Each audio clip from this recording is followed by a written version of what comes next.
স্বাগত আজকের বাংলাদেশে। আপনাদের সাথে আছে আমি খালেদ মহিউদ্দিন। প্রতি বছর 31শে জুলাইয়ের মধ্যে দেশের সব নিবন্ধিত দলগুলোকে আগের বছরের আয় ব্যয়ের হিসাব নির্বাচন কমিশনে জমা দেওয়ার কথা। অথচ এবছর এখন পর্যন্ত শুধু 3টি ছোট দল 2011 সালের হিসাব জমা দিয়েছে। আওয়ামী লীগ হিসাব দিতে পারে শেষ দিনে, আর সময় বাড়ানোর জন্য আবেদন করার কথা ভাবছে বিএনপি। অন্যদিকে নির্বাচন কমিশনে আগের 2 বছরের দলগুলোর জমা দেওয়ার হিসাব কতটা সঠিক তা নিয়েও আছে অনেকের সন্দেহ। দলগুলোর আপত্তির মুখে গত 2 বছরের হিসাব জনসম্মুখে আনতে পারেনি নির্বাচন কমিশন। এই নিয়ে কথা হবে আজকের বাংলাদেশের সঙ্গে। থাকবে ঈদ সামনে রেখে দেশের যোগাযোগ পথগুলো নিরাপদ রাখতে সরকারের উদ্যোগ নিয়ে আলোচনা। আমরা খুঁজবো একই সঙ্গে কিছু প্রশ্নের উত্তর। আয় ব্যয়ের হিসেবে কতটা স্বচ্ছতা রয়েছে রাজনৈতিক দলগুলোর জমা দেওয়া হিসাব যাচাইয়ের উদ্যোগ কেন নেই? আয় ব্যয়ের হিসাব প্রকাশে দলগুলোর আপত্তির কারণ কি?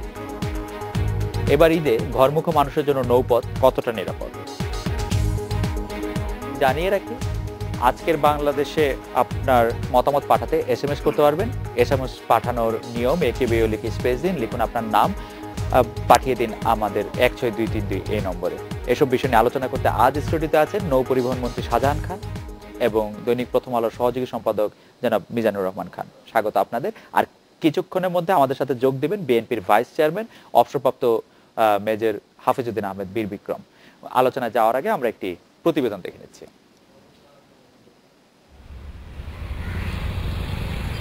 রাজনৈতিক দলের নিবন্ধন বিধি অনুযায়ী প্রতি বছরের 31শে জুলাইয়ের মধ্যে নিবন্ধিত দলগুলোকে আগের পঞ্জিকা অর্থাৎ জানুয়ারি থেকে ডিসেম্বর মাস পর্যন্ত আয় ব্যয়ের হিসাব নির্বাচন কমিশনে জমা দেবার কথা। গণপ্রতিনিধিত্ব আদেশ 2008-এর বিধান অনুযায়ী কোনো দল ধারাবাহিকভাবে 3 বছর তথ্য দিতে ব্যর্থ হলে সেই দলের নিবন্ধন বাতিল হবে। সেই হিসাবে 2010 সাল থেকে নিবন্ধন করা 38টি দল নির্বাচন কমিশনে এই হিসাব জমা দিয়ে আসছে।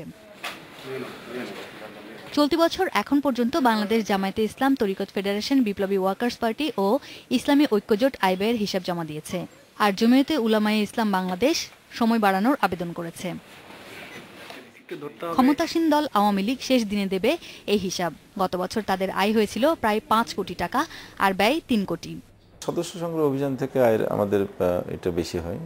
এরপরে আমাদের মনোনয়ন ফর্ম বিক্রি করে আমাদের আয়টা বেশি হয়। প্রচার প্রকাশনায় ব্যয় হয়, যেমন পোস্টার, লিফলেট, ব্যানার, এগুলোতে আমাদের ব্যয় হয়।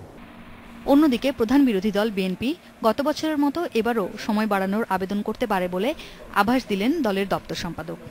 আমাদের যদি আরও সময়ের প্রয়োজন হয় তো সেক্ষেত্রে হয়তো এটা বর্ধিত করানোর জন্য আমরা বলতে পারি, আবেদন করতে পারি। আর যদি আমাদের বাই দিস টাইম যদি আমাদের সম্পন্ন হয়ে যায়, আমাদের যিনি অডিটর আছেন তিনি যদি করে ফেলতে পারেন, তাহলে আগামীকালের মধ্যেও করা যেতে পারে আর কি। তো এইটা এখনো সিদ্ধান্ত হয়নি। বিএনপি ও আওয়ামী লীগ বড় এই দুটি দলই আইন মেনে আয় ব্যয়ের হিসাব নির্বাচন কমিশনে জমা দেওয়াকে অর্থনৈতিক স্বচ্ছতা হিসেবে দেখেন, অথচ কোনো দলই এই স্বচ্ছতা জনসম্মুখে প্রকাশ করতে চান না। আসমামিতা, ইন্ডিপেন্ডেন্ট নিউজ, ঢাকা। জনাব শাহজাহান খান, আপনি তো প্রতিবেদনটি দেখলেন। আমরা এই প্রসঙ্গে আলোচনায় নিশ্চয়ই আসবো। আমরা আপনাকে একটু স্মরণ করে দিতে চাই বাংলাদেশ আওয়ামী লীগের ইশতেহার 2008, সেখানে 5.3 স্পষ্ট বলা আছে যে নির্বাচন কমিশন এবং নির্বাচন পদ্ধতির চলমান সংস্কার অব্যাহত থাকবে। জাতীয় সংসদকে কার্যকর ও সরকারের জবাবদিহিতা নিশ্চিত করা হবে। প্রধানমন্ত্রী, মন্ত্রিসভার সদস্য এবং সংসদ সদস্য ও তাদের পরিবারের সম্পদের হিসাব ও আয়ের উৎস প্রতি বছর জনসমক্ষে প্রকাশ করা হবে। সাধারণ ভাই, আমার প্রশ্নটি খুব সরল। আপনি কি আপনার সম্পদের হিসাব দিয়েছেন এই পর্যন্ত? ইনকাম ট্যাক্সে অবশ্যই আমার প্রতি বছরই আমরা হিসাব নিকাশ জমা দিয়ে থাকি।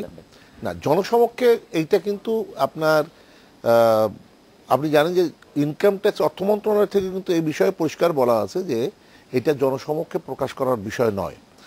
আমরা আমাদের যে ইনকাম ট্যাক্সের যে কাগজপত্র আমরা জমা দিয়েছি ওইটাই তো আমাদের হিসাব, এবং ওইটাই কিন্তু আমরা জমা দিই এবং প্রতি বছরই এটা আমাদেরকে দিতে হয়। আমরা এইটা জনসমক্ষে প্রকাশ করার কোনো আছে? আপনার ইশতেহারে তাহলে এটা আলাদা করে কেন বললেন? প্রতি বছর জনসমক্ষে সেটা হলো আপনার ইশতেহারে এটা ছিল, এটা নিয়ে এখন পর্যন্ত আমরা আমি বলি এটা হলো যে আমাদের মাননীয় প্রধানমন্ত্রী এবং আমাদের ক্যাবিনেটে এই বিষয়টা নিয়ে এখনো কিন্তু কোনো সিদ্ধান্ত হয়নি যে জনসমক্ষে প্রকাশ করার। তবে জমা দেওয়ার বিষয়টা কিন্তু আছে এবং আমাদের অলরেডি আমরা জমা দিয়েছি এগুলো। তা তো আপনি একজন সাধারণ নাগরিক হিসেবে এটা দিবেনই, কিন্তু জনপ্রতিনিধি হিসেবে, পাবলিক ফিগার হিসেবে জনপ্রতিনিধি আর সাধারণ নাগরিকের মধ্যে পার্থক্য কতটুকু? যে আপনি একজন ব্যবসায়ী, আপনি একজন চাকরিজীবী বা আপনি একজন সম্পদশালী, আর আমি রাজনীতি করি, আমিও একজন ব্যক্তি। তো আমি যে হিসাবটা আপনার ইনকাম ট্যাক্সে দিচ্ছি সেই হিসাব একই হিসাব তো আমার এখানে জমা দিতে হবে, কারণ এর মধ্যে কিন্তু কোনো পার্থক্য নাই, কারণ আমার তো দুই ধরনের হিসাব দেওয়ার কোনো সুযোগ নাই। সেই কারণে আমি যেটা মনে করি সেটা হলো যে আমাদের হিসাব কিন্তু সবাই জমা দেওয়া আছে। একটা পারসেপশন আছে হচ্ছে যে মানে যে কারণে এটা বলা আর কি ওই সময় 2008 সালে যে একটা পারসেপশন আছে যারা দেশটা চালান তারা হয়তো বিভিন্ন রকম স্বচ্ছতার কারণে তো আপনারা ইনকাম ট্যাক্সে যেটা দিচ্ছেন বা রাজস্ব সময় যেটা দিচ্ছেন এটা জনসমক্ষে প্রকাশ করলে অসুবিধাটাই কি? জনসমক্ষে কোনো জায়গায় প্রকাশ করে বলে আমার জানা নেই। কোনো দেশে এই ধরনের ইনকাম ট্যাক্সের বা আপনার ইয়ের কাছে সরকারের কাছে হিসাব, আপনার সম্পত্তির হিসাব, টাকা পয়সার হিসাব দেওয়ার বিধান আছে, কিন্তু জনসমক্ষে প্রকাশ করার বিধান আছে এটা আমার জানা নেই। আমরা এই ধরনের কোনো সুযোগ আমাদের এ পর্যন্ত আমরা নেইনি, বা আমাদের মানে মন্ত্রী বা প্রধানমন্ত্রী এই ব্যাপারে কোনো সিদ্ধান্ত দেননি যে আমাদের এটা জনসমক্ষে প্রকাশ করতে হবে, বা এটা ইনকাম ট্যাক্স অথবা নির্বাচন কমিশন কেউ কিন্তু এই ব্যাপারে সুস্পষ্টভাবে কিছু বলেনি। না, আইন নাই সেটা ঠিক আছে, কিন্তু জনসমক্ষে প্রকাশ করার ক্ষেত্রে আমরা দেখেছি যে আপনি জনাব শাহজাহান খান মন্ত্রী হিসাবে, একজন শ্রমিক নেতা হিসাবে, একজন আইনজীবী হিসেবে আপনি সবসময় একজন আউটস্পোকেন ভোকাল সত্যের পথে। আপনার সম্পদের হিসাব দিতে অসুবিধাটা কোথায়? কোনো অসুবিধা নেই তো, আমরা তো অলরেডি দিয়ে দিয়েছি, অসুবিধাটা কোথায়? মানে পাবলিক জানলে অসুবিধা কি? এখন প্রশ্নটা হলো যে পাবলিকলি আপনি দিচ্ছেন না কেন, এইটা আপনার প্রশ্ন। জি, এই প্রশ্নে আমি যেটা বলতে চাচ্ছি যে পাবলিকলি দেওয়ার জন্য এখন পর্যন্ত আমাদের কোনো সিদ্ধান্ত হয়নি। তবে আমি যেটা ব্যক্তিগতভাবে মনে করি এইটা নিয়ে এখনো যেহেতু আমরা এত উন্নত হইনি, এটা নিয়ে কিন্তু অনেকেরই নানা ধরনের সমালোচনা বা এটা একটা নেতিবাচক দিকও মানুষের মধ্যে একটা সৃষ্টি হওয়ার একটা সম্ভাবনা থাকে। সেই কারণে হয়তো বা আর যারা আমরা সম্পদের হিসাব আমরা প্রতি বছর দিয়ে থাকি, এইটা নিয়ে কিন্তু ইনকাম ট্যাক্স বা যারা যারা এটা নিয়ে কোয়েরি করা দেখার বিষয় তারা কিন্তু এটা দেখেন। জি, সুতরাং আপনি এটা নিজেও জানেন, এইটা নিয়ে আমার মনে হয় না যে কোনো বিতর্কের অবকাশ আছে। বিতর্ক না সাজান ভাই, আমি আমার জায়গাটা ছিল হচ্ছে এই যে আমরা তো প্রত্যেকবার নৌমন্ত্রী হিসাবে জনাব শাহজাহান খানকে পাবো না, দল চেঞ্জ হবে, সরকার চেঞ্জ হবে। আপনারা যদি একটা দৃষ্টান্ত উপস্থাপন করতেন তাহলে এর পরের বার স্বচ্ছতাটা আমরা নিশ্চিত হতে পারে। সেটা যে আমরা দৃষ্টান্ত স্থাপন করবো না সেই কথাও কিন্তু আমি নেগেটিভ করছি না, না বলছি না। জি, আমি বলতে চাচ্ছি যে বিষয়টা এটা আলোচনার বিষয়, এর পক্ষে বিপক্ষে যথেষ্ট যুক্তি থাকতে পারে। এইটার কতগুলো মানে পাবলিকলি কতটুকু এটার প্রভাব বা এটা ইতিবাচক বা নেতিবাচক কি প্রভাব পড়তে পারে সেই বিষয়গুলো কিন্তু একটু ভাবার বিষয়। জনাব মিজানুর রহমান খান, আমরা জনাব শাহজাহান খানকে শুনছিলাম যে উনি বলছিলেন যে আসলে তো এইটা জনসমক্ষে প্রকাশ করা কোনো বিষয় না, একজন ব্যবসায়ী, একজন শীর্ষ অন্য পেশাজীবী যদি তারটা জনসমক্ষে প্রকাশ না করেন এবং বিধিবদ্ধ কর্তৃপক্ষের কাছে প্রকাশ করেন তাহলে রাজনীতিবিদদেরই কেন কারে প্রকাশ করতে হবে? মিজান ভাই, আপনি কি মনে করেন? ধন্যবাদ আপনাকে। আমার মনে হয় যে এই বিষয়টা এত খুবই সেটেলড এবং মীমাংসিত একটি বিষয়, মাননীয় মন্ত্রীও হয়তো অবগত আছেন, এবং এটার যে কি গুরুত্ব স্বচ্ছতা এবং জবাবদিহির জায়গা থেকে সেটার ম্যানিফেস্টেশন হচ্ছে যে আওয়ামী লীগের নির্বাচনী ইশতেহারে সেটা এসেছে, এবং শুধু ইশতেহারেই নয়, এটা বারবার নানাভাবে অঙ্গীকার করা হয়েছে, পার্লামেন্টে করা হয়েছে, পার্লামেন্টের বাইরে করা হয়েছে, এবং এটা শুধু সরকারি দল হিসেবে আওয়ামী লীগ আজকে নয়, এটা বিরোধী দল যে আজকের বিএনপি তারাও করেছে। কিন্তু দুর্ভাগ্যজনকভাবে এই জায়গাটা থেকে তারা কিন্তু বেরোতে পারছেন না। এই যে দ্বিধাদ্বন্দ্ব এবং সবসময় ইনকাম ট্যাক্সের রিটার্ন দেখিয়ে দেয়া, সেটা কিন্তু এটি এক নয়, এবং এটি প্রকাশের মধ্যে একটি জবাবদিহি এবং স্বচ্ছতার একটা বিষয় রয়েছে, এবং সেটা রয়েছে বলেই বিশ্বের বহু দেশ সাম্প্রতিককালে, আপনি গত এক দশকে ফিলিপাইন, কোরিয়া, আপনার কেনিয়া, অনেক দেশের কথা আমি বলতে পারি যে যারা আইন করে নিয়েছে। এবং এখানে একটা জিনিস দেখেন, আমাদের আইনে একটা ত্রুটি রয়েছে। আজকের দুদকের একটা আইন আছে, দেখবেন যে আপনি 111-এ কিন্তু বেশিরভাগ মামলা হয়েছিল সম্পদের বিবরণী চাওয়া নিয়ে। অর্থাৎ আইনটায় এমনভাবে বিষয়টি লেখা হয়েছে যে যখন আপনার কাছে দুদক একটা নোটিশ দেয়, সেটা একজন নাগরিক, পাবলিক অফিসিয়াল বা পলিটিক্যাল লিডার সেটাকে একটা কন্টেম্পট হিসেবে, মানে একটা গ্লানিকর একটা বিষয় হিসেবে সে নেয়। সে কারণে বিশ্বের বহু দেশ করেছে কি যে পাবলিক অফিসিয়াল ইনক্লুডস মিনিস্টার্স এবং অল হাই র্যাঙ্কিং অফিসিয়াল, তারা একটি বছরের নির্দিষ্ট সময়ে তারা সেটাকে প্রকাশ করবে। অর্থাৎ তালি পরে আর ওই গ্লানিটা যে আমি নোটিশ দিয়ে, এটা আইনের আপনি কম্পালশন, জি আপনি যদি একটি আইন করেন এবং ওই ধরনের একটা আইন আমাদের করতে হবে। কিন্তু মিজান ভাই, আমার একটা জিনিস আমি একটু আপনার কাছে একটু ক্লিয়ার হচ্ছে যে বাংলাদেশের সচিবরা তাদের সম্পদের পরিমাণ প্রকাশ করবেন না, সাংবাদিকরা প্রকাশ করবেন না, আইনজীবীরা প্রকাশ করবেন না, ডাক্তাররা প্রকাশ করবেন না, রাজনীতিবিদ হয়ে ওনারা দোষটা কি করেছে যে ওনাদেরই প্রকাশ করতে হবে? দেখেন এই কথাটা, এই যে তর্কটা আপনি বলছেন, ইন্ডিয়ান সুপ্রিম কোর্টে কিছু মানে কয়েক বছর আগে যখন এই বিচারপতিদের সম্পদের বিবরণী প্রকাশের বিষয়টা আসলো, তখন কিন্তু আমি ইন্ডিয়ান প্রেসে দেখেছি যে পলিটিশিয়ানরা যদি এটা না করেন তাহলে জাজরা করবেন কেন, সেই প্রশ্ন অমীমাংসিত রেখেই কিন্তু আমরা এটা দেখেছি যে আপনি যদি ইন্ডিয়ান সুপ্রিম কোর্টের ওয়েবসাইটে যান তাহলে আপনি প্রধান বিচারপতি থেকে সুপ্রিম কোর্টের সব জাজদের এবং অন্যান্য হাইকোর্টেরও আপনি তাদের সম্পদের বিবরণী, দায় দেনার, ইভেন তাদের পোষ্যদের, শুধু এখানে শুধু আরেকটা খুব ইম্পর্টেন্ট বিষয়, পাবলিক অফিসিয়ালরা শুধুমাত্র তাদের নিজেদের সম্পদের বিবরণী দিবেন না, তাদের পোষ্যদের বিবরণীও। আওয়ামী লীগের ইশতেহারেও কিন্তু স্পষ্ট ছিল তাদের ও তাদের পরিবারের সম্পদের হিসাব ও আয়ের উৎস প্রতি বছর জনসমক্ষে প্রকাশ করবেন না। এটা একজন কিন্তু সৎ রাজনীতিবিদ, তিনি কিন্তু এটা গর্ব করার জায়গা থেকে এটা প্রকাশ করতে পারেন। আপনি দেখুন যে তিনি একজন মন্ত্রী এবং তার পোষ্যরা যদি তার প্রতি বছর নির্দিষ্ট সময়ে সম্পদের, মনে হয় যে আমাদের রাজনীতিবিদরা বা আমাদের বিচারপতিরা কেন এটা প্রকাশ করেন না, বিচারকেরা কেন প্রকাশ করেন? প্রথম দিকটা হচ্ছে যে আমি কেউ নিশ্চয়ই চান, কিন্তু সমষ্টিগতভাবে যখন প্রশ্নটা আসে তখন অনেকগুলো জায়গা দাঁড়ায়, সেটা হয়তো আমাদের কালচারালি সাপোর্ট করেন। আপনি দেখেন, আমি আমাদের সুপ্রিম কোর্টের কথা বলি, আমাদের সুপ্রিম কোর্ট আচরণবিধি সংশোধন করে একটা বিধান করলো যে প্রধান বিচারপতি যখন চাইবেন তখন বিচারকরা সম্পদের বিবরণী জমা দিবেন।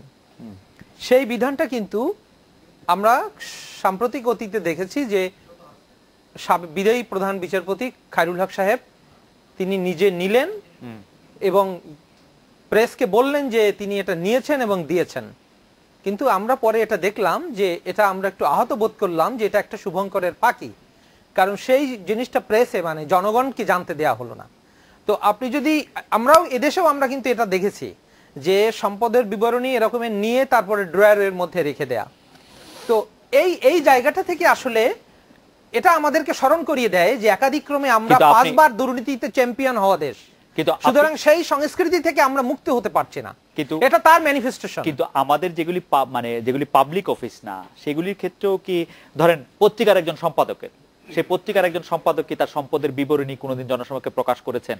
আমরা কি এরকম কখনো দেখেছি যে একটি নিউজ টেলিভিশনের সম্পাদক যে উনি তার সম্পদ কত আছে সেটা জনসমক্ষে প্রকাশ করেছেন শুধু দেখানোর জন্য বা অন্যদের উৎসাহী করার জন্য?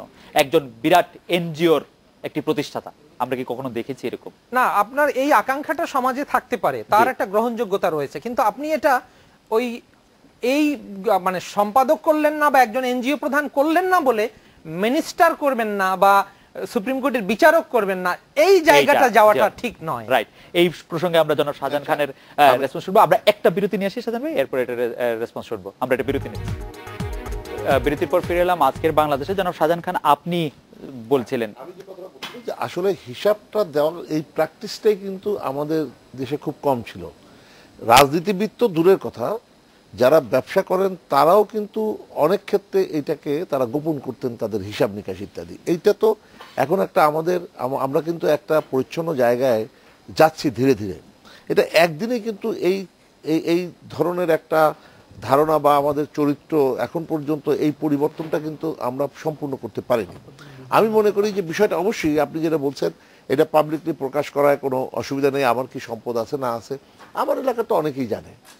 আর তারপরে ধরেন দেশের মানুষকে জানানোর ব্যাপার, একজন রাজনীতিবিদ হিসেবে আপনি ঠিকই বলছেন, একজন রাজনীতিবিদ হিসাব নিকাশ দেবেন পাবলিকলি, অন্য যারা আছেন তারা দেবেন না, এটা হতে পারে না। বিচারক হতে পারে, সাংবাদিক হতে পারে, আপনার একজন পত্রিকার মালিক হতে পারে, ব্যবসায়ী হতে পারে, সেটা সবারই হিসাব নিকাশটা জনসমক্ষে প্রকাশ করা যেতে পারে। তবে আমি যেটা মনে করি রাজনীতিবিদ যারা নির্বাচন করেন, আপনি জানেন যে গত নির্বাচন থেকে একটা বিষয় এখন কিন্তু আমরা করছি, সেটা হলো যে নির্বাচনের সময় আমার সম্পদের হিসাব, আমার অর্থের হিসাব আমাকে দিতে হবে। সেইখানে কেউ কেউ কিন্তু এটা গোপন করে যারা ধরা পড়েছে তাদের বিরুদ্ধে কিন্তু ব্যবস্থা হয়েছে। এই যে আজকে আপনি যদি মানে বলেন যে হ্যাঁ পাবলিকলি এটা কেন প্রকাশ হবে না, প্রকাশ তো করেই দিচ্ছি আমরা। নির্বাচন কমিশনে আপনি গেলেও কিন্তু আপনি আমার নির্বাচনের যে হিসাব নিকাশ আমি দাখিল করেছি নির্বাচনের সময় আমার সম্পদে, তখন কিন্তু আপনি সেটা পাচ্ছেন। কিন্তু শাহজাহান ভাই, প্রতি বছর যদি আপনার নির্বাচনী ইশতেহার সম্পর্কে প্রতি বছর যদি আপনারা জনসমক্ষে প্রকাশ করতেন, তো জনগণ একটা ট্র্যাক রাখতে পারতো। আর আমি যদিও ওনাকে বলছি যে কেন একজন সম্পাদক দেবে না, কিন্তু একজন সম্পাদক তো আসলে মানুষের কাছে ভোট চাইতে যান নাই, উনি তো নির্বাচন করে জনপ্রতিনিধি না, জনপ্রতিনিধি আর একজন ব্যবসায়ী পেশাজীবী। আপনি যদি ন্যাশনাল কনটেক্সটে বিষয়টা ভাবেন, জি, একজন জনপ্রতিনিধি, একজন সাংবাদিক, একজন বিচারক, একজন চাকরিজীবী বা যেই হোক না কেন, এটা কিন্তু কোনো পার্থক্যের বিষয় না। আমার জাতীয় চরিত্রটাকে আমি যদি স্বচ্ছ করতে পারি, সেই উদ্দেশ্যে যদি আমাদের এইটাকে আমরা ধরে নিই, তাহলে এটা করা কোনো, আমি মনে করি না এটা কোনো অসুবিধা আছে।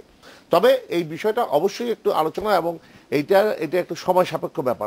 আমি এই কথা বলছি না যে এটা করা যাবে না, এইটাকে করতে হলে তার জন্য একটু সময় এবং এটা নিয়ে মানে কি বলবো, এটা একটু আমাদের একটা মানে জাতীয় যে চেতনাবোধ, সেই চেতনাবোধ কিন্তু আপনাকে অবশ্যই সেই জায়গাটা আসতে হবে। সেই জন্য আমি বলছিলাম যে স্বচ্ছতা এবং জবাবদিহিতা করার প্রশ্নে এখন পর্যন্ত আমরা যে রিটার্নের পর্যায়ে আছি, যে অফিসিয়ালি জমা দেওয়া যেটা বললেন, হ্যাঁ ড্রয়ারের মধ্যে আমরা রেখে দিই, আপনি জমা দিলেন ড্রয়ারের মধ্যে রেখে দিই, কিন্তু এইটাই হয়তো একদিন প্রকাশ হবে। এটাকে আমি মনে করি না যে এটা করা যাবে না। আমাদের সাথে যোগ দিয়েছেন বিএনপির ভাইস চেয়ারম্যান এবং হাফিজউদ্দিন আহমেদ বীর বিক্রম, আপনাকে আমাদের অনুষ্ঠানে স্বাগত। আমরা আলোচনা করছিলাম যে রাজনৈতিক দলগুলির নির্বাচন কমিশনে আয় ব্যয়ের হিসাব জমা দেন, এবং আমরা মন্ত্রী সংসদ সদস্যদের নিজস্ব সম্পদের আয় ব্যয় নিয়ে কথা বলছিলাম। আমরা জানতে চাইছি যে বিএনপি আগামীকাল, প্রতি বছর 31শে জুলাই নির্বাচন কমিশনে সে আয় ব্যয়ের হিসাব দেওয়ার নিয়ম, বিএনপি এখন পর্যন্ত জমা দেয়নি, আগামীকাল কি জমা দিবে? এই বিষয়ে আপনার কিছু জানা আছে? আমার ধারণা জমা দিবে, কারণ এর গত বছরও বিএনপি জমা দিয়েছিল, একটু সময় বাড়িয়ে নিয়ে জমা দিয়েছিল, মানে অ্যাপ্রুভ টাইমের মধ্যে জমা দিয়েছিল। আর যে হিসাব কিতাবের ব্যাপার, আমি জনাব মাননীয় মন্ত্রী শাহজাহান খানের বক্তব্য শুনছিলাম, সেখানে এই যে আওয়ামী লীগের ইশতেহারই ছিল যে তার মন্ত্রী এমপিরা তাদের সম্পদের হিসাব দেবেন এবং সেটি জনসমক্ষে প্রকাশ করা হবে। তো 3.5 বছর হয়ে গেল, এটা তো কোনো বাস্তবায়ন আমরা দেখতে পেলাম না। সুতরাং আমার ধারণা যে যারা ক্ষমতায় থাকে অনেক ভালো ভালো কথা দেশবাসীকে উপহার দিবেন, সম্পদের হিসাব দিবেন না। আমরা যদি একটু দল হিসেবে বিএনপিকে চিন্তা করি, বিএনপি গত বছর ডিউ টাইমে, অ্যাপ্রুভ টাইমের মধ্যে তার সম্পদ হিসাব নির্বাচন কমিশনে দিয়েছিল, কিন্তু পাশাপাশি নিশ্চয়ই এমন কিছু বলেছিল যাই কারণে আমরা সেই হিসাবটা কিন্তু জনসমক্ষে আমরা দেখি নাই। এটি নির্বাচন কমিশনার আমাদেরকে জানিয়েছেন যে তারা এটি প্রকাশ করবেন না, কারণ এটি প্রকাশ না করার ব্যাপারে দলগুলির একটি, আমাদেরকে of the record, on the record, দুই রকম ভাবে ওনারা বলেছেন যে এটি আসলে প্রকাশ করা হবে না, এবং আলটিমেটলি এটা প্রকাশ করা হয় নাই। এটি সম্পূর্ণভাবে নির্বাচন কমিশনের এখতিয়ার। আপনারা কেন জনসমক্ষে সেটা প্রকাশ করে দিচ্ছে না? এই হচ্ছে বিএনপির আয়, বিএনপির ব্যয়, বিএনপির টাকা এখান থেকে আসছে। এখন অথরাইজড এজেন্সি হলো নির্বাচন কমিশন, রাজনৈতিক দলের তো আরো অনেক কাজ আছে, যাদের এটি হলো জবাবদিহিতার ব্যাপার। নির্বাচন কমিশনের কাছে রাজনৈতিক দলগুলোকে এক ধরনের জবাবদিহিতা করতে হয়, সেজন্য দলের আয় ব্যয়ের হিসাব জমা দেওয়া হয়েছে। এখন তারা প্রকাশ করলে আমাদের কোনো আপত্তি নেই। নির্বাচন কমিশনের জবাবদিহিতা একরকম গেল, কিন্তু জনগণের কাছে স্বচ্ছতা, জবাবদিহিতা মানে প্রমাণ করা সাপেক্ষে আপনারা এটা প্রকাশ করলে কি অসুবিধা হতো? আমাদের কাছে দিতেন, আপনারা কি? কোনো অসুবিধা নাই, তবে বিশেষ করে বিএনপির এখন তো বিরোধী দল, জি, আমরা মামলা হামলা নিয়ে ব্যস্ত এবং বিরোধী দলের কোনো ইনকামও নাই। সুতরাং এ ব্যাপারে ওনাস হলো সরকারি দলের উপরে, তাদেরটাই দেখার জন্য দেশবাসী আগ্রহের সাথে তাকিয়ে রয়েছে। কি ইনকাম হয় হাফিজ ভাই? সব ইনকামই তো সরকারের। এই যে মানে আপনি সরকারে ছিলেন, আপনার সরকারের অভিজ্ঞতা যদি একটু বলতেন। ইনকাম করার সুযোগ এক সরকারেরই আছে। ইনকাম করার কি সুযোগ সরকার? এই যেমন পদ্মা সেতু, ও পদ্মা এই যে দুইজনকে কানাডাতে গ্রেফতার করা হয়েছে, কেন গ্রেফতার করা হয়েছে? শাহজাহান ভাই, ইনকাম করার সুযোগ কেবলমাত্র সরকারের আছে। এই প্রসঙ্গে আপনার একটু ছোট করে আমি শেষ করে নিই। আমি বলতে চাচ্ছি যে উনি যে কথাটা বললেন, ওনাদের অভিজ্ঞতা আমাদের চাইতে অনেক বেশি, কারণ ওনারাই প্রথম ওই যে সিমেন্স কোম্পানি কানাডাতে কোকো যে মানি লন্ডারিং করেছে, সেই মামলাটি কিন্তু ওই সিমেন্স কোম্পানিকে কানাডার আদালত যে জরিমানা করেছে, সেই অভিজ্ঞতা ওনাদের আমাদের চাইতে অনেক বেশি। সেই কারণে এই কথাটা ওনারা বলতে পারেন। আমি এই প্রসঙ্গে একটু বলতে চাই, a man is innocent till proved guilty. জি। এখন পর্যন্ত বাংলাদেশে কোনো আদালতে বিএনপির কাউকে এখন পর্যন্ত দণ্ড দেওয়া হয়নি। কিন্তু কথা হলো যে আমরা কিন্তু আবুল হোসেনের ক্ষেত্রে আমরা এটা দেখছি না যে আমরা আপনারা তাকে- বিদেশে খুঁজি কেন? 70 লাখ টাকা নিয়ে রেলমন্ত্রী এপিএসডি ধরা পড়লো, হোয়াট সেটাও অ্যাকশন কিন্তু- দি গভর্নমেন্ট হ্যাজ টেকেন? সেটাও কোনো কিন্তু- অ্যাকশন নেয়নি। সেটা দুর্নীতির এর চেয়ে বড় উদাহরণ আর কি হতে পারে? আপনার সেই ক্ষেত্রে আমি যেটা বলতে চাচ্ছি যে আপনার এই ব্যাপারে এপিএস তারপরে যে জিএম তাদের বিরুদ্ধে ব্যবস্থা নেওয়া হয়েছে, এই কথাগুলো যদি বলেন এটা ঠিক বলেন না। যাই হোক, একটা কথা আমি বলতে চাই, আমি একটু মিজান ভাইয়ের কাছে একটা জিনিস একটু প্রশ্ন করতে চাইবো যে মিজান ভাই, আপনি দীর্ঘদিন ধরে সাংবাদিকতা করছেন, আমিও কিছুদিন ধরে সাংবাদিকতা করছি, রাজনৈতিক দলের আয় সম্পর্কে আমরা আসলে কি জানি? আমরা রাজনৈতিক দলগুলি কিভাবে আয় করে? আসলে রাজনৈতিক দলের আয় কি?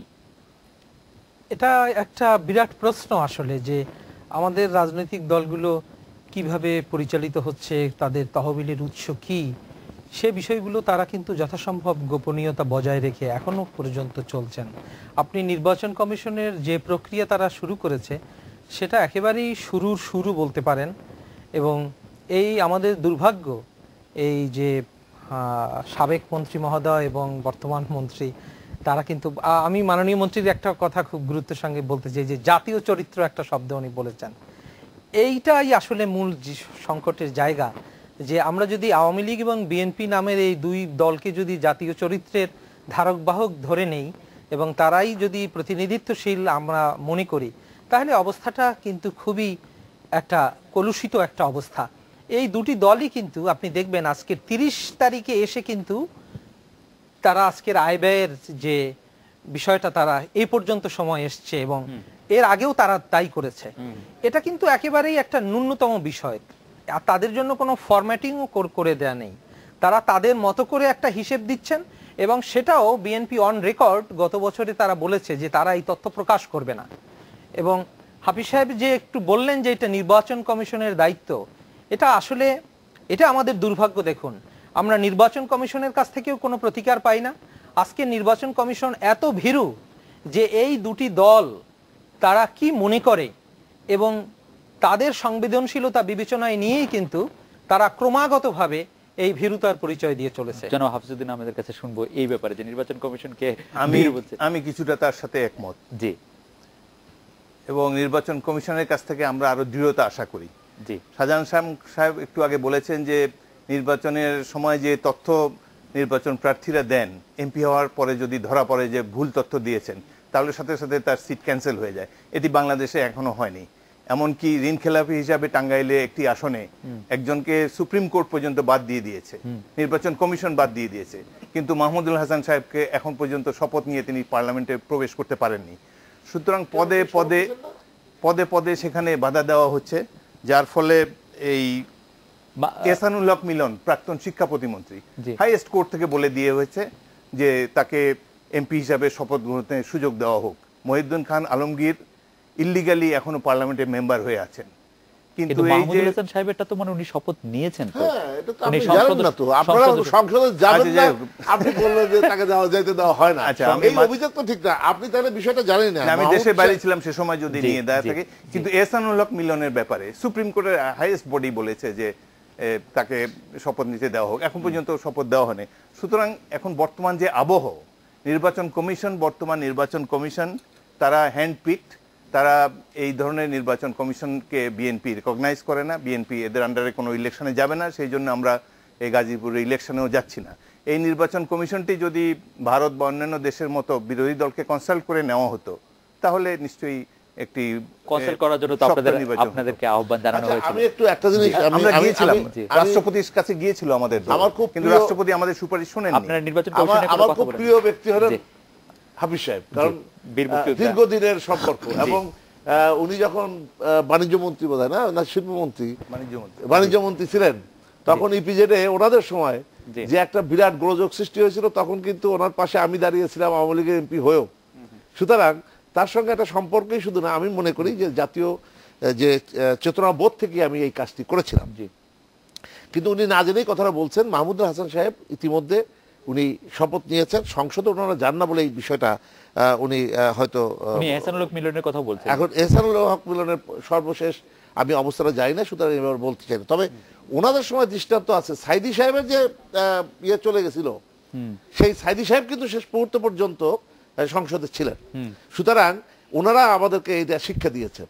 সুতরাং সেই শিক্ষায় যদি শিক্ষিত হয়ে থাকি তাহলে আর কিছু বলার না। আপনারা অবশ্য বিএনপি থেকে ভালো শিখছেন। আমি না, আমরা তো আমাদের অনেকে ছিলেন। সুতরাং ওনারা আমাদেরকে এটা শিক্ষা দিয়েছেন। সুতরাং সেই শিক্ষায় যদি শিক্ষিত হয়ে থাকি তাহলে আর কিছু বলার না। আপনারা অবশ্য বিএনপি থেকে ভালো শিখছেন। আমি না, আমরা তো আমাদের অনেক কিছু ওনারা শিক্ষা দিচ্ছেন, আমরা সেগুলো এখন পরিবর্তন করতেছি। যে কথাটা উনি বললেন যে আমরা খুব ভালো ভালো কথা বলি, অর্থাৎ রাজনীতিবিদরাই ভালো কথা বলে। রাজনীতিবিদরা খারাপ কথা বলে না, সে বিরোধী দল হোক সরকারি দল হোক, জাতির স্বার্থে দেশের স্বার্থে কথা বলেন। কেউ হয়তো একটু মানে জাতীয় চেতনা বোধের বা আমাদের গোটা জাতিকে ঐক্যবদ্ধ করে মানে দেশের যে স্বার্থ উন্নয়ন সেই দিকটা কেউ একটু বেশি ভাবেন, কেউ কম ভাবেন। আর যেটা উনি বলছেন যে বিরোধী দলের ইনকাম নাই, তাহলে বিরোধী দলের ইনকাম নাই, বিরোধী দল চলে কি করে? এই যে এত বড় বড় হরতাল, গাড়ি পোড়ায়, মানুষ পোড়ায় গাড়ির মধ্যে, এইটার জন্য তো যে বোমা, গান পাউডার বা বোমা এইগুলো তো ওনাদের তৈরি করতে হয়, তার জন্য তো খরচ লাগে। সেই খরচটা ওনারা কোথায় পান? এটা কিন্তু ইন দ্য মিন টাইম প্রমাণ হয়ে গেছে যে ইসলামী ব্যাংকের যে কাশেম সাহেব, সেই চেয়ারম্যান সাহেব কত টাকা এই সমস্ত বিষয় খরচ করেন, এইগুলো কিন্তু এখন আস্তে আস্তে বেরিয়ে আসছে। যাই হোক, ওনাদের যে গোপন খবরগুলো সেগুলো হয়তো আমাদের জাতি জানবে একদিন, আজকে না হোক কালকে।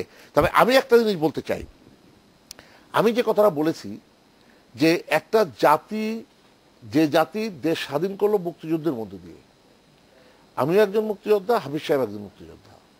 আমরা কিন্তু সেই মুক্তিযুদ্ধ করে দেশ স্বাধীন করেছি, কিন্তু আমরা কারো কাছে মাথা নত করার জন্য নয়, বা আমাদের এই জাতীয় যে ক্ষতি বা আমরা যে স্যাবোটেজটা করার চিন্তা করছি আজকে, এইটা করার জন্য কিন্তু নয়।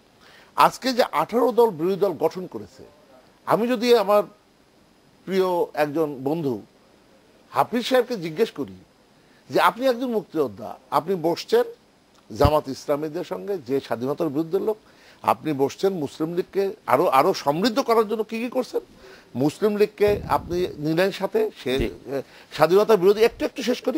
আরেকজন হলো এই যে এত হত্যার বিরুদ্ধে কথা বলেন ওনারা, যে 7 মার্ডারের প্রধান আসামি শফিউল আলম প্রধান, তাকে পাশে রেখে যখন মাননীয় বিরোধী দলের নেত্রী বলেন যে সরকার হত্যাকাণ্ড চালাচ্ছে, এইটা কিভাবে বলেন? এই লজ্জাটা কোথায় জাতি রাখবে?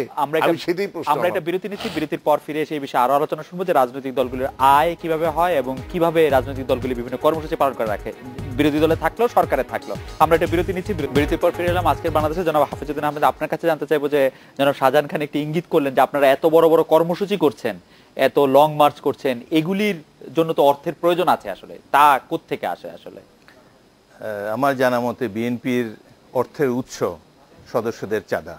আমাদের সবাইকে মাসিক একটা চাঁদা দিতে হয় এবং সেই চাঁদাতেই মোটামুটিভাবে, আর দু একজন ধনশালী ব্যক্তি যারা আছেন তারাও হয়তো নিশ্চয়ই দলে চাঁদা দেন। আমি তো আর দলের ট্রেজারার না, সুতরাং কে কত দেয় বলতে পারছি না। তবে আমি আরেকটু কথা বলতে চাই। মন্ত্রী সাহেব বলেছেন জামাত ইসলামীর প্রসঙ্গ এনেছেন। জামাত ইসলামী একটি রাজনৈতিক দল, সংসদে তাদের প্রতিনিধিত্ব আছে, পৃথিবীর বিভিন্ন দেশে এই দলটি আছে, তাদের আদর্শ একই। তবে এ ব্যাপারে লক্ষণীয় হলো যে জামাত ইসলামী যখন বিএনপির সাথে জোট বাঁধে, সাথে সাথে তারা রাজাকার যুদ্ধ অপরাধী হয়ে যায়। কিন্তু 96 থেকে 2001 সাল পর্যন্ত বিএনপি বিরুদ্ধে আন্দোলন করলো, তত্ত্বাবধায়ক সরকার নিয়ে আন্দোলন, অন্যান্য তারা বিরোধী দল হয়ে আন্দোলন করেছে। এবং সে সময় আমরা দেখেছি যে মাননীয় শেখ হাসিনার সাথে জামাতের চেয়ারম্যান মতিউর রহমান নিজামী সাহেব পাশাপাশি বসে হাস্যোজ্জ্বল মুখে পরামর্শ করছেন কিভাবে বিএনপিকে ক্ষমতার থেকে টেনে নামানো যায় ইত্যাদি। সে সময় কিন্তু তারা যুদ্ধ অপরাধী থাকে না। আজকে যুদ্ধ অপরাধের বিচারই হতো না যদি তারা আওয়ামী লীগের সাথে যেত। এবং এখনও দেখেন জনমনে সন্দেহ আছে, বিএনপির এতগুলো নেতা জেলে গেল, জামাতে ইসলামের কাউকে কিন্তু ধরা হয়নি। হয়তো গোপন তাদের সাথে থাকতে পারে না, জামাতে ইসলামের নেতারা তো অলরেডি জেলে, বড়গুলি তো অলরেডি জেলে। বাট এই যে যাদেরকে যে আমাদের 36 জন নেতাকে জেলে নিয়ে গেল গাড়ি পোড়ানোর অভিযোগে, আমাদের মহাসচিব কেরোসিনের টিন নিয়ে কোন বাসে আগুন দিয়েছে, আমিও এই ধরনের একটি মামলায় 3 দিন জেল খেটে এসেছি। সুতরাং এই ধরনের মিথ্যা মামলা দেওয়া এটি আওয়ামী লীগের একেবারেই স্বভাব, দীর্ঘদিন ধরে করে আসছে। তবে জামাতের জন্য দুঃখ হয়, তারা অ্যাসেসমেন্টে ভুল করেছে। আওয়ামী লীগের সাথে থাকলে আর যুদ্ধ অপরাধী হতে হতো না তাদের। আচ্ছা, আমি একটু প্রশ্ন করতে চাই আমার বন্ধুকে, সেটা হলো যে এই যে মিথ্যা মামলা ওনারা আমাদের দেওয়ার অভ্যাস করাইছেন, সেটা কোথায় জানেন? সেটা হলো যে এই যে ফেরিতে কিন্তু যা কিছু অভ্যাস সাজান ভাই সবই তো দেখি বিএনপির কাছ থেকে আপনারা শিখছেন। ফেরিতে প্লেট ভাঙার মামলা আমার একটা কথা বলেন, আমির হোসেন চৌধুরী তখন আপনার সাজান ভাই আপনি আমার একটা কথা বলেন, যা কিছু শিক্ষা আওয়ামী লীগের কেন বিএনপির কাছ থেকে শিখতে হবে? শিক্ষা নেওয়ার তো আরো অনেক দল, অনেক কিছু, অনেক মত আছে। আমাদের মূল শিক্ষাটা কিন্তু বিএনপির কাছ আমরা থেকে নো ওইটা না, এমনি এটা বলছি যে বিতর্কের খাতিরে যে ওনারাই যা শিখাইছেন আমরা সেগুলো ওনাদেরকে ফেরত দিচ্ছি। তবে একটা জিনিস আমি মনে করি সেটা হলো যে আপনার একটি রাজনৈতিক দল, একজন রাজনৈতিক নেতা, তিনি কিন্তু জাতীয় চরিত্রের এবং জাতীয় যে চেতনার সেটা কিন্তু উন্মেষ ঘটাবেন। যেমন বঙ্গবন্ধু মুক্তিযুদ্ধের সময় বাঙালি জাতিকে ঐক্যবদ্ধ করেছিলেন এবং বাঙালি জাতি মুক্তিযুদ্ধে ঝাঁপিয়ে পড়ল এবং আমাদের একটা জাতীয় চেতনাই কিন্তু সেদিন সৃষ্টি হয়েছিল, আমরা স্বাধীনতা পেলাম। আজকে দেখেন বঙ্গবন্ধুকে হত্যার পরে 21টি বছর বঙ্গবন্ধুকে ইতিহাসের পাতার থেকে নির্বাসিত করার যে গভীর ষড়যন্ত্র চলছিল, সেই গভীর ষড়যন্ত্রের একটা পার্ট, এবং তাহলে কি মুক্তিযুদ্ধের চেতনাকেই কিন্তু ঝেঁটিয়ে বিদায় করার একটা চেষ্টা চলছিল। এবং নানাভাবে যতক্ষণ পর্যন্ত আপনি আজকে লড়াইটা কোথায়? আজকে বিরোধী দলের সঙ্গে আমার সঙ্গে হাফিজ ভাই হয়তো এখানে একমত হবেন না, আমরা গোপনে অনেক কিছু একমত হব, এটা সত্য। কিন্তু এখানে দেখেন জাতীয় মানে ইয়েটা দুর্বলতাটা আমাদের কোথায়, সেটা হলো যে আমরা এই মুহূর্তে যে বিরোধী দলের আন্দোলনটি দেখছি, সেই আন্দোলনটা হলো যে নৈরাজ্যবাদী গণতন্ত্রের কথা বলে আপনি গাড়ি পোড়াচ্ছেন, গাড়ির মধ্যে মানুষ পোড়াচ্ছেন ইত্যাদি, কিন্তু তাদের যে ধারা এমনি যে এটা গণতান্ত্রিক আন্দোলন, যেমন তাদের একটা আমার আজকে ডেটটা মনে নাই, একটা গণ অনশন ছিল বিরোধী দলের, সেখানে মাননীয় বিরোধী দলের নেত্রীও ছিলেন, সেই ইয়েতে কিন্তু পুলিশ কোনো বাধা দেয়নি, সরকার কোনো বাধা দেয়নি। জি, আমরা একটা মানববন্ধনে আমরা কোনো বাধা দেইনি। কি আমরা ওই ইতিহাস জানি। আমি একটু মিজান ভাইয়ের কাছে একটা ভিন্ন প্রসঙ্গে জানতে চাই। আমরা দুই পক্ষেই দেখতে পাচ্ছি যে মিথ্যা মামলা বা মামলার প্রসঙ্গে একটি প্রসঙ্গটি আসলো, আমরা তো স্বাধীন একটি বিচার বিভাগ পাচ্ছি, স্বাধীন বিচার বিভাগ বা পৃথক বিচার বিভাগ, তো কিন্তু এই মামলাগুলি চলছেই, মানে এটা আপনি কিভাবে দেখছেন মিজান ভাই, আপনি দীর্ঘদিন ধরে বিচার বিভাগ এবং তার স্বাধীনতা নিয়ে? এখন ওই যে মূল জায়গাটা হচ্ছে আমাদের যে রাজনৈতিক সংকট, সেটার বেশিরভাগ জায়গাটা হচ্ছে যে দুই প্রধান দলই মধ্যে মৌলিক যে বিষয়গুলো, মানে যেগুলোকে আপনারা সোজা কথায় গণবিরোধী অবস্থান বলতে পারি, সেই বিষয়ে কিন্তু তাদের মধ্যে মানে অপসু আতাত বলেন বা সমঝোতা বলেন, এর কিন্তু কোনো ঘাটতি নেই। দুজনেই কিন্তু যা বললেন তা কিন্তু কম বেশি সত্য। এখন এবং এই দুই সত্যের যদি আপনি সমষ্টি করেন, তাহলে পুরো অবস্থানটা কি কিন্তু আপনি দেখবেন যে উভয়ের অবস্থানই গণবিরোধী, মানুষের স্বার্থের পরিপন্থী। এবং আপনি দেখেন এদের মধ্যে কিন্তু কোনো ডিবেট নেই। আপনি এই যে আলোচনাটা আজকের আপনি করেছেন রাজনৈতিক দলের আয় ব্যয়ের হিসাব বা আজকের তাদের যে সম্পদের বিবরণী, আপনি যে আজকের বিচার বিভাগের কথা বলছেন, সেই সম্পদের বিবরণী চাওয়া নিয়েই কিন্তু বেশিরভাগ মামলা হয়েছিল। এবং এখনো কিন্তু একটা উল্লেখযোগ্য অংশ যেটা বিচারাধীন রয়েছে, সেটা কিন্তু এই জায়গাটা থেকে যে আয়ের উৎস, মানে যারা রাজনীতি করেন, যারা মানে তাদের কাছাকাছি আছেন, মানে হাই পাবলিক অফিসিয়াল, এই জায়গাটা থেকে কিন্তু আমরা উত্তরণ ঘটাতে পারছি না। আজকের বিএনপির কিন্তু যত সমালোচনা, যত যা কিছু, তার একমাত্র নজর হচ্ছে যে কিন্তু ক্ষমতা। হ্যাঁ, ক্ষমতার রাজনীতি তো থাকবেই, কিন্তু আপনার ন্যূনতম কিছু জায়গা আপনি আজকে দেখেন আজকের বিএনপি বলছে, মেজর হাফিজ সাহেব ইমিডিয়েট আমার সাথে একমত হয়েছেন যে আমি যখন ইলেকশন কমিশনকে সমালোচনা করছি, কারণ হচ্ছে যে এটা যদি সমালোচনাটা করছি, এটা সরকারি দলের বিরুদ্ধে যাচ্ছে। আজকে যদি আমি নির্বাচন কমিশনকে কঠোরভাবে সমালোচনা করি, কারণ নির্বাচন কমিশনকে আলাদা স্বতন্ত্র অবস্থানটাকে দেখা হচ্ছে না।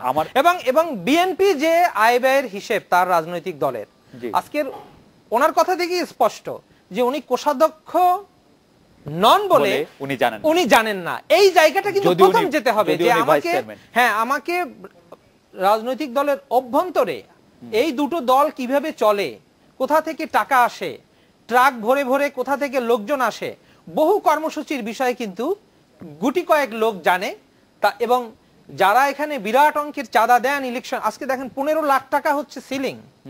আপনি তো আজকের যদি ইনভেস্টিগেটিভ জার্নালিজম এদেশে যদি ওই রকমের জায়গা করে নিতে পারতো, তাহলে আপনি হয়তো দেখতেন যে এদের কারো কারো প্রার্থী পোস্টার ছাপার ব্যয় হচ্ছে 15 লাখ টাকা বা তার চেয়ে বেশি। আমি এই প্রসঙ্গটাতে একই প্রশ্ন জনাব হাফিজউদ্দিন আহমেদ, জনাব শাহজাহান খান দুজনকেই করতে চাই। জনাব হাফিজ, আপনি একটু আমাকে বলবেন যে আপনি নির্বাচনী ব্যয় আপনি কিভাবে সংগ্রহ করেন? এটা কি আপনার মানে আপনি অনেকগুলি নির্বাচন অংশ নিয়েছেন, জয়লাভ করেছেন, আপনার নির্বাচনী ব্যয়টি কোত্থেকে সংগৃহীত হয়? আমি যে কটি নির্বাচন করেছি প্রত্যেকটি নির্বাচনী ব্যয় আমার নিজস্ব ইনকাম থেকে করেছি। তবে এই যে সিলিং এর কথা বলা হয়, যে এক সময় 5 লাখ টাকা ছিল, 5 লাখ টাকায় কেউ নির্বাচন করতে পেরেছে বলে বাংলাদেশে আমার জানা নেই। তার মানে এটা একটা মানে ফার্স, এটা একেবারেই ফার্স। এখানে আমরা কেউই দোহা তুলসী পাতা নই, এবং নির্বাচনী এমপি হওয়ার পর প্রথম স্টেটমেন্টটাই মিথ্যা স্টেটমেন্ট দিয়ে শুরু করে সব এমপিরাই, বা দুই একজন থাকলে থাকতে পারে, কিন্তু অধিকাংশই আমার মনে হয় যে 95%ই ওই সময়সীমার মধ্যে রাখতে পারেন। আরেকটা কথা আমাকে বলতে হচ্ছে যে শাহজাহান সাহেব আমার দলকে শুধুই তিনি মানে কাঠগড়ায় দাঁড় করিয়েছেন যে সব বিএনপির কাছ থেকে শিখেছে। আগে খারাপ কাজগুলো, আগে তো ক্ষমতায় ছিল আওয়ামী লীগ, তখন বিএনপির জন্মই হয় নাই। এই যে তারা গণতন্ত্র হত্যা করেছেন, বাকশাল হত্যা করেছেন, এমনকি তাদের নেতাকে হত্যা করেছে এই দল আওয়ামী লীগ, এবং আওয়ামী ছিল আওয়ামী লীগ, তখন বিএনপির জন্মই হয় নাই। এই যে তারা গণতন্ত্র হত্যা করেছেন, বাকশাল হত্যা করেছেন, এমনকি তাদের নেতাকে হত্যা করেছে এই দল আওয়ামী লীগ। এবং আওয়ামী লীগের পুরো মন্ত্রিসভা, জনাব শেখ মুজিবুর রহমানের সময় যে মন্ত্রিসভা ছিল তার লাস্টটি 32 নম্বরে রেখে পুরো মন্ত্রিসভা বিকালে গণভবনে, বঙ্গভবনে গিয়ে শপথ গ্রহণ করেছেন। তখন বিএনপির জন্মই হয় নাই। সুতরাং এই যত গণতন্ত্র হত্যা, নেতা হত্যা, এগুলো সব আওয়ামী লীগই করে এসেছে, এবং শুধু বিএনপির উপরে দোষ দেওয়া যখন এই দলটির জন্মই হয় নাই, এটি সঠিক নয়। আর সবচেয়ে বড় কথা হলো যে বলতে পারেন যে তুমি অদম হইলে আমি উত্তম হইব না কেন, তবে দোষ নিশ্চয়ই আছে। বিএনপি, আওয়ামী লীগ এই দুটি দলই বারবার ক্ষমতায় যায় একের পর এক, এবং ভুলভ্রান্তি সবারই হতে পারে। তবে এই ধরনের দুর্নীতি বা এবং খরচ সম্পদের হিসাব দেওয়া বা যেসব ব্যাপারে আজকে আলাপ আলোচনা হচ্ছে, এসব ব্যাপারে আপনি আওয়ামী লীগকে বেশি নম্বর দিতে হবে। বিএনপি এখনো অতটা খারাপ হয়নি। আচ্ছা, আমরা একটা বিরতি নিচ্ছি, বিরতির পর ফিরে এসে জনাব শাহজাহান খানের কাছে বাকিটা শুনবো। বিরতির পর ফিরে এলাম। আজকের বাংলাদেশে জনাব হাফিজউদ্দিন আহমেদ বলছিলেন যে আওয়ামী লীগের মতো বিএনপি এখনো এত খারাপ দল হয় নাই। আমার প্রশ্ন ছিল হচ্ছে যে নির্বাচনী ব্যয় আপনি কিভাবে সংগ্রহ করেন? আর আমাদের একজন দর্শক জাহিদ বলেছেন আপনারা সবকিছু বিএনপি থেকে শিখছেন, তবে মনে রাখেন যে নেক্সট ইলেকশনে 30টা সিট আপনাদেরকে পেতে হবে বা পাওয়ার ব্যাপারে আপনাদের, কারণ বিএনপি যা করেছে তো সেটা পুরো সেটার ইয়ে হিসেবেই 30টা সিট তারা পেয়েছে। তো আমি যে কথাটা বলছি, ওনারা যেটা বললেন হাফিজ সাহেব, যে আজকে আওয়ামী লীগ, আমরা যারা ক্ষমতায় আছি, এই ক্ষমতাসীন দল, আমরা ভালো করি খারাপ করি, পাবলিক কিন্তু এটা ভবিষ্যতে বিচার করবে। আমি জোর দিয়ে এই কথা বলবো না 30টা সিট পাবো না 300 সিট পাবো। প্রশ্নটি হলো এই জায়গায় যে আমার কর্মকাণ্ডের উপরে নির্ভর করবে আমি কতটা আসন পাবো। আওয়ামী লীগ এমন কোনো খারাপ কাজ করেনি যে কাজের বিনিময়ে মানুষের কাছে এখন পর্যন্ত অপ্রিয় হয়ে পড়েছে। ক্ষমতায় থাকলে কিছু দুর্নাম সুনাম এগুলো থাকবেই, কিন্তু নির্বাচনে প্রমাণ করবে জনগণ যে আমরা যেহেতু জনগণের উপর আস্থাশীল, সেই কারণে জনগণই কিন্তু সেটা প্রমাণ করবে। আপনি এই মুহূর্তে বলতে পারবেন না, আমিও বলতে পারবো না। আমি আমার বিশ্বাস যে আওয়ামী লীগ ইনশাল্লাহ আগামী নির্বাচনে ক্ষমতায় যাবে, এই কারণে যে আওয়ামী লীগ যে কাজগুলো করেছে, উন্নয়নমূলক কাজ, আমাদের জাতীয় চেতনা সমৃদ্ধ করার জন্য কাজ, মুক্তিযুদ্ধের চেতনাকে বাস্তবায়নের কাজ, সেই কাজগুলো যেভাবে আমরা করেছি তাতে কিন্তু মানুষের কাছে এখনো অপ্রিয় হয়ে ওঠেনি। একটা বিষয় আমি একটু বলতে চাই, আমাদের নির্বাচন কিন্তু নির্ভর করে নির্বাচন কমিশন কতটা শক্তিশালী। নির্বাচন কমিশন শক্তিশালী হলে নির্বাচন সুষ্ঠু হবে। নির্বাচন কমিশনকে যদি আপনি এটা প্রভাবিত করেন তাহলে কিন্তু নির্বাচন সুষ্ঠু হতে পারে না। আপনার নির্বাচনী আমি যেটা মনে করি, আপনার নির্বাচনী ব্যয়টা কোত্থেকে সংগ্রহ করেন? আমার নির্বাচনী ব্যয়, আমি কিন্তু ব্যক্তিগতভাবে ব্যবসায়ী না। আচ্ছা, আমি আমার নেশা পেশাই বলেন, আমি রাজনীতিবিদ। আমি আমার ব্যক্তিগত, আমার পারিবারিক ব্যবসাটা হলো মূল, আমার ব্যক্তিগত কিন্তু কোনো ব্যবসা নেই। এবং যেটুকু আছে, যেখান থেকে আমার আয় হয়, যে আয়টুকু হয় সেটা আমার পারিবারিক। আমরা 11 ভাই বোন, নির্ধারিত সিলিং এর মধ্যে থাকা প্রসঙ্গ আমি সেটাই বলছি, 11 ভাই বোন। জি, আমার এই ভাই বোনরা এবং আত্মীয় পরিজন তারাই কিন্তু আমাকে এই টাকা আমাকে যোগান দেয়। এবং বিদেশে আমার একটি ভাই থাকে, যে ভাইটি আমাকে সবচেয়ে বেশি, শুধু নির্বাচনে না, সে আমাকে রাজনীতির খরচও এই বাংলাদেশে যোগান দেয়। আর নির্বাচনের সিলিং সম্পর্কে উনি বলছিলেন যে 5 লাখ টাকা বা ওই টাকার মধ্যে কারো পক্ষে এইটা সম্ভব না, এটা সম্ভব না। তারপরে আমরা বিবরণটা ঠিক যেটা আমরা বলি অনেক সময় এগুলো গোপন করি। এবং তবে একটা জিনিস হয়েছে, এটা স্বীকার করতে হবে, যেমন আগের চাইতে ব্যয় সংকোচন আমরা করতে পেরেছি। যেমন আগে রঙিন বিভিন্ন কালার যে পোস্টার হতো সেটা এখন করা যাচ্ছে না। আমাদের ওই যে ওয়াল লিখনে প্রচুর টাকা দিত, সেটা লাগছে না। মাইকিং এর ক্ষেত্রে আমাদের সেটা কম লাগছে। আবার গত নির্বাচনে যেটা হলো যে যেদিন আপনি নমিনেশন পেপার জমা দিতে যাবেন সেদিন আপনি হাজার হাজার কে কত লোক নিয়ে যেতে পারে, সেইটার একটা বিরাট খরচ, এগুলো বন্ধ হয়ে গেছে। যে মানে অনেক, মিজান ভাই আপনি যদি খুব অল্প করে বলতেন যে আপনি কি আসলে একটি সুলক্ষণ দেখতে পাচ্ছেন নানা ধরনের? আমি তা দেখতে পাচ্ছি না, এজন্য আমি খুবই দুঃখিত। এবং আমি মনে করি যে এই দুটো রাজনৈতিক দলের মধ্যে নিশ্চয়ই আমরা তাদের প্রতি শ্রদ্ধাশীল থাকব। আমি বিরাজনীতিকরণের কথা নিশ্চয়ই বলছি না, কিন্তু একই সঙ্গে আমি বলবো যে আবার যে কেয়ারটেকার গভর্নমেন্ট হোক, অন্তর্বর্তীকালীন হোক, বা যে মুডে আমরা এগুচ্ছি, তাতে কিন্তু গণতন্ত্রের ভবিষ্যৎ উজ্জ্বল নয়। আপনি নির্বাচিত ব্যক্তিদের ক্ষমতার অদল বদল, সেটিকে গণতন্ত্রের সঙ্গে মিলিয়ে দেখা যাবে না। সেই জায়গা থেকে আমি আরেকটা কথা শুধু আমি বলতে চাই যে নির্বাচন কমিশন বর্তমানে যে আচরণ করছে, আজকের যে আলোচনার আপনার বিষয়, সেখানে আমি বলবো যে এই দুটো দলের কাছ থেকে এ পর্যন্ত তারা যত রিপোর্ট পেয়েছেন সেগুলো যাতে তারা অনতিবিলম্বে প্রকাশ করে। জনাব হাফিজউদ্দিন আহমেদ, আপনি যদি শেষ কথা বলেন। জি, জনাব শাহজাহান খান বলেছেন যে আওয়ামী লীগ এত ভালো কাজ করেছে যে নির্বাচনে তাদের জয় অবশ্যম্ভাবী। এটা ঠিকই, এর সম্ভাবনা আছে। যদি বর্তমান সিস্টেমে শেখ হাসিনা প্রধানমন্ত্রী থাকেন, শাহজাহান খান মন্ত্রী হিসাবেই নির্বাচন করেন, এমপিরা এমপি হিসাবে নির্বাচন করেন, তাহলে তারা 300 আসনই তারা পাবেন, বিএনপি এই নির্বাচনে অংশগ্রহণ করবে না। সুতরাং আমি আশা করব যে দেশকে সংঘাত থেকে মুক্তি দেওয়ার জন্যে, সত্যিকারে গণতন্ত্র দেশে পুনঃপ্রতিষ্ঠিত করার জন্যে একটি কেয়ারটেকার সরকার বা নিরপেক্ষ একটি সরকারের অধীনে আগামী নির্বাচন হবে, এটাই আমরা আশা করি। আর অতীতমুখী রাজনীতি এখন বাদ দিয়ে আমরা কিভাবে ভবিষ্যতের দিকে তাকাতে পারি, জনগণ যে গণতান্ত্রিক ব্যবস্থাই যদি না থাকে তাহলে তো আমাদের দেশের জন্য সমূহ দুর্যোগ সামনে রয়েছে। যে আমরা সামনের দিকে যেতে পারবো। আজকের অনুষ্ঠানে আসার জন্য জনাব শাহজাহান খান, জনাব মিজানুর রহমান খান এবং জনাব হাফিজউদ্দিন আহমেদ, অনেক ধন্যবাদ। এই ছিল আজকের বাংলাদেশে। দেখা হবে আগামীকাল এই সময়। শুভরাত্রি।